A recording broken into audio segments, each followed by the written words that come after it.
अस्सलाम वालेकुम। जसप्रीत बुमराह और इंडिया के फील्डिंग ने मिलकर आज ऑस्ट्रेलिया के परखच्चे उड़ा दिए।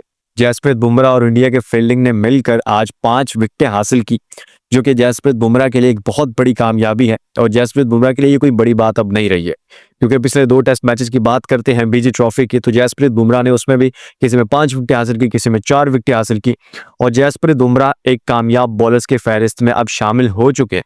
ये कहना गलत नहीं होगा और जसप्रीत बुमराह ऑस्ट्रेलिया के लिए अब एक डरावना ख्वाब बन चुके हैं।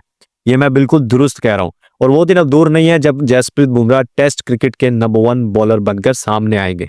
और जसप्रीत बुमराह इस वक्त सिर्फ ऑस्ट्रेलिया के खिलाफ नहीं बल्कि जितनी भी टॉप क्लास टीम्स है दुनिया की, उनके खिलाफ एक बहुत बड़े बॉलर बनकर उभरे हैं और इंडिया का एक मैं कह सकता हूँ कि 1 मैन आर्मी इंडिया की जानिब से बनकर सामने आए हैं, क्योंकि इंडिया का और कोई बॉलर नहीं है जो कि ऑस्ट्रेलिया के सामने टिक पा रहा हो। ऑस्ट्रेलिया के तमाम बैटर्स जो हैं, खासतौर पर जो लास्ट ऑर्डर है ऑस्ट्रेलिया का, वो इंडिया के दूसरे बॉलर्स को मार जाता है, यानी कि मोहम्मद सिराज है जिनमें और दूसरे बॉलर्स हैं। लेकिन जसप्रीत बुमराह जैसे ही आते हैं तो ऑस्ट्रेलिया थम सा जाता है कि भाई बुमराह आ गया, अब हमें थोड़ा ख्याल से खेलना पड़ेगा। तो एक तो रन स्लो होते हैं, बहुत कम स्कोर पड़ता है और उसके बाद फिर जो है ऑस्ट्रेलिया के जो बैट्समैन है वो फिर आउट होते हैं, बैटिंग लाइन टूट जाती है। तो यहाँ पर जसप्रीत बुमराह की परफॉर्मेंस बहुत अच्छी रही है और खास तौर पर इंडिया की फील्डिंग की बात करते हैं तो इंडिया की फील्डिंग आज बहुत ज़बरदस्त रही।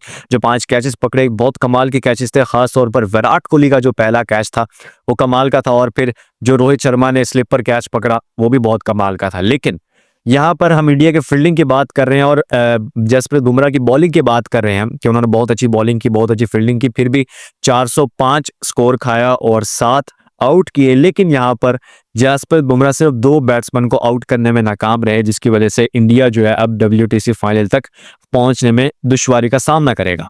अब मैं बात कर रहा हूं ट्रेविस हेड की और स्टीव स्मिथ की। एक दफा ट्रेविस हेड को साइड पे रखते हैं, स्टीव स्मिथ की बात करते हैं। स्टीव स्मिथ जो है ज्यादा स्कोर नहीं बना पा रहे थे, 50 भी बहुत मुश्किल कर पा रहे थे, लेकिन यहाँ पर आज स्टीव स्मिथ ने जो है बहुत अच्छी परफॉर्मेंस दिखाई है। उन्होंने 100+ स्कोर किया आज इंडिया के खिलाफ और मैं कह सकता हूँ कि इंडिया के बॉलर्स के लिए एक डरावना ख्वाब बने रहे। लेकिन यहाँ पर अब ट्रेविस हेड की बात करते हैं तो ये कहना गलत नहीं होगा कि ट्रेविस हेड अब ऑफिशियली इंडिया का सरदर्द बन चुका है।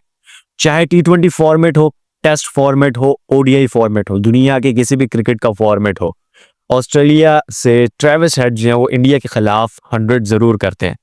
अब यहाँ पर इसी साल में बात करते हैं साउथ अफ्रीका के खिलाफ ऑस्ट्रेलिया टेस्ट मैच खेल रही थी, वहां पर ट्रेविस हेड 0 पर आउट हुए। अब यहाँ पर वेस्ट इंडीज के खिलाफ फिर मैच हुआ, आउट हुए 0 पर, फिर वेस्ट इंडीज के खिलाफ मैच हुआ, 0 पर आउट हुए। लेकिन यहाँ पर इंडिया के खिलाफ वो 5 मैचेस में 4 सेंचुरीज मार चुके हैं, हिंदी में कहूंगा 4 शतक मार चुके हैं वो इंडिया के खिलाफ। और आज तो उन्होंने 151 की इनिंग खेली और बहुत कमाल कर दिए। इंडिया के बॉलर्स के लिए, इंडिया के फील्डर्स के लिए सरदर्द बने रहे और इंडिया के बॉलर्स जो है वो देखते ही रह गए कि भाई ये बंदा कर क्या रहा है। सिर्फ इंडिया के बॉलर्स के नहीं बल्कि पूरी इंडियन टीम और इंडियन अवाम देखती रह गई भाई ये बंदा कर क्या रहा है, ये बंदा हमसे चाहता क्या है, आखिर इसकी क्या दुश्मनी है हमसे। भाई वो अकेला बंदा खड़ा होकर इंडिया के खिलाफ इतना स्कोर मार जाता है, चाहे वो T20 हो, चाहे वो ODI हो या टेस्ट फॉर्मेट हो। सेंचुरी उस बंदे ने इंडिया के खिलाफ लाजमी किया, चाहे वो पाकिस्तान के खिलाफ आया हो मैदान में, चाहे वो साउथ अफ्रीका के खिलाफ हो, वेस्ट इंडीज के खिलाफ हो, या फिर जिम्बाब्वे के खिलाफ हो, या फिर श्रीलंका के खिलाफ हो, वो बंदा आउट हो जाता है बहुत जल्दी या फिर कम से कम 80+ स्कोर कर ही जाता है। लेकिन यहाँ पर इंडिया के खिलाफ वो 100+ स्कोर कर ही जाता है। अब पता नहीं उसकी अपनी जाती दुश्मनी इंडिया से या फिर इंडिया वालों ने उसे कुछ कह दिया था कि तुम नहीं खेल सकते हो या कुछ भी, तो ट्रेविस हेड भाई गुस्से में आ गया। उसने कहा ना भाई, इंडिया को तो नहीं छोड़ना, चाहे जो भी हो। इंडिया के खिलाफ हर मैच में वो सेंचुरी कर रहा है, हर मैच में सेंचुरी कर रहा है। अब एक तरफ तो बीजी ट्रॉफी टाई हुई है 1 मंथ से, लेकिन ये मैच बहुत इंपॉर्टेंट है इंडिया के लिए। अगर इंडिया ये मैच नहीं जीता तो इंडिया के लिए WTC फाइनल तक पहुंचना मुश्किल ही नहीं, नामुमकिन हो जाएगा। फिर इंडिया को दूसरी टीम्स पर इन्हिसार करना पड़ेगा, दूसरी टीम्स को बद्दुआएं देकर नीचे लाना पड़ेगा, फिर जाकर इंडियन टीम ऊपर आएगी, WTC फाइनल खेल पाएगी। लेकिन यहाँ पर जब तक ट्रेविस हेड जो कि इंडिया का ऑफिशियली सरदर्द है, जब तक वो खड़ा है ना, मैं कहता हूँ इंडिया कभी WTC फाइनल तक नहीं पहुंच पाएगी, क्योंकि इंडिया के खिलाफ एक तो वो सेंचुरीज पर सेंचुरीज दाग रहा है, जिसकी वजह से ऑस्ट्रेलिया का स्कोर बहुत ऊपर जा रहा है। ऑस्ट्रेलिया जो है बहुत अच्छे जो रन रेट के साथ खेल रही है और स्ट्राइक रेट की बात करते हैं तो ट्रेविस हेड का बहुत अच्छा स्ट्राइक रेट रहा, 100+ स्ट्राइक रेट के साथ खेले और फिर जो है स्टीव स्मिथ उनका स्ट्राइक रेट बहुत अच्छा रहा, जिसकी वजह से आज जो है इंडिया के बॉलर्स और इंडिया के फील्डर्स जो हैं वो आज देखते ही रह गए बंदा कर क्या रहा है। जब भी ट्रेविस हेड पिच पर आते हैं हर बंदा जोर लगा रहता है, बुमराह, मोहम्मद सिराज और दूसरे बॉलर जो है स्पिनर्स हैं वो जोर लगा लेते हैं कि इसको आउट करना है यार, यॉर्कर मारेंगे, बाउंसर मारेंगे, कैच कहेंगे, कैच छोड़ दे किसी तरह, या फिर जो है किसी तरह जो बोल्ड हो जाए। लेकिन वो बंदा बोल्ड नहीं होता, ना कैच छोड़ता, कैच चढ़ाता है। वो बंदा कहता है भाई तुम लोग जितना मर्जी जोर लगा लो, मैं आउट नहीं होने वाला, तुम लोगों को मैं 100+ स्कोर मार के जाऊंगा। तो मैं कह सकता हूँ कि एक वो बंदा है जो कि इंडिया के खिलाफ वन मैन आर्मी की तरह है। चाहे ऑस्ट्रेलिया के तमाम बैट्समैन आउट हो जाए, आखिरी विकेट पड़ी हो और ट्रेविस हेड हो, अब यहाँ पर ट्रेविस हेड तब भी सेंचुरी कर जाएगा, इंडिया से उसकी कोई ऐसी दुश्मनी पड़ चुकी है।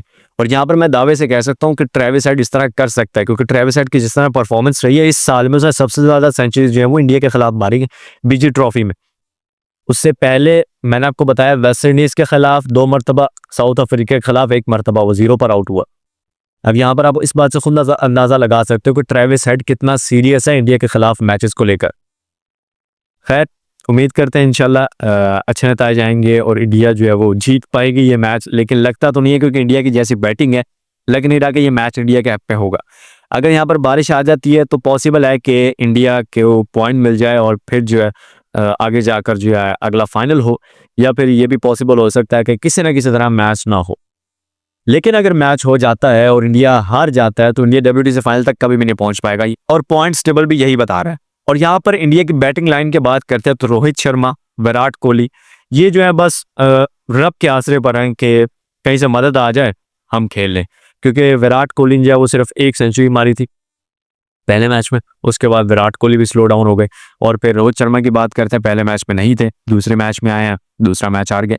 और रोहित शर्मा इस मैच में अच्छी परफॉर्मेंस नहीं दिखा पा रहे हैं, वापस बैक टू पवेलियन जा रहे हैं बहुत कम स्कोर बनाकर। न्यूजीलैंड के खिलाफ सीरीज में भी रोहित शर्मा की परफॉर्मेंस अच्छी रही नहीं रही थी, जिसकी वजह से जो है न्यूजीलैंड के खिलाफ जो है इंडिया सीरीज हारा। और अब भी रोहित शर्मा की जो है वो परफॉर्मेंस अच्छी नहीं है, जिसकी वजह से लग रहा है कि बीजी ट्रॉफी फिर से हाथ से निकल जाएगी बस इंडिया के। अब यहाँ पर देखते हैं क्या होता है। सिर्फ रोहित शर्मा और जो विराट कोहली है उनकी वजह से नहीं है, और भी बहुत सारे और भी बैट्समैन हैं। इनका जो मिडल ऑर्डर है, इनका जो टॉप ऑर्डर है, इनका जो लास्ट ऑर्डर है, तीनों ही ऑर्डर बैटिंग ऑर्डर जो है वो नाकाम है। तीनों ही बैटिंग ऑर्डर जो है ऑस्ट्रेलिया के खिलाफ पिच पर नाकाम हो रहे हैं। अब यहाँ पर इंडिया को थोड़ा सोच विचार करना पड़ेगा कि किसको लाना है किसको नहीं लाना। जायसवाल की बात करते हैं, अच्छी परफॉर्मेंस दिखा रहे थे, लेकिन उन्होंने जब से स्टार की ईगो को टच किया ना, स्टार हाइपर हो चुके हैं। स्टार ने कहा भाई बेटा अब नहीं, अब वो मैदान में आते हैं, स्टार सामने आते हैं back to pavilion.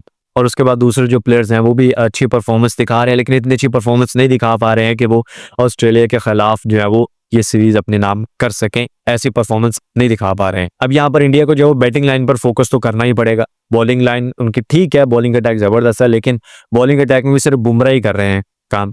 Mohammad Siraj इतना नहीं कर पा रहे हैं। मोहम्मद सिराज विकेट्स नहीं ले पा रहे हैं। पिछले जो इनिंग थी उसमें विकेट ली थी उन्होंने ट्रेविस हेड की, लेकिन उसके बाद उन्होंने कोई विकेट नहीं लिया। यहाँ पर मोहम्मद सिराज को जो है वो तैयार होना पड़ेगा। अब जब से उनको DSP सिराज कहने लगे तब से उनकी परफॉर्मेंस डाउन हो चुकी है, तब से वो स्कोर पर स्कोर खा रहे हैं, स्कोर खाने वाली मशीन बन चुके। तो यहाँ पर अब ट्रेविस हेड को आउट करने के लिए नेक्स्ट इनिंग में, नेक्स्ट मैच में मोहम्मद सिराज को तो रेडी होना ही पड़ेगा। मोहम्मद सिराज ने पिछले मैच में आउट किया था, इस मैच में मोहम्मद सिराज को रेडी होना पड़ेगा। खैर अभी तक के लिए इतना ही, मिलता है नेक्स्ट एपिसोड में। अपना रखिएगा बहुत सारा ख्याल। अल्लाह हाफिज़।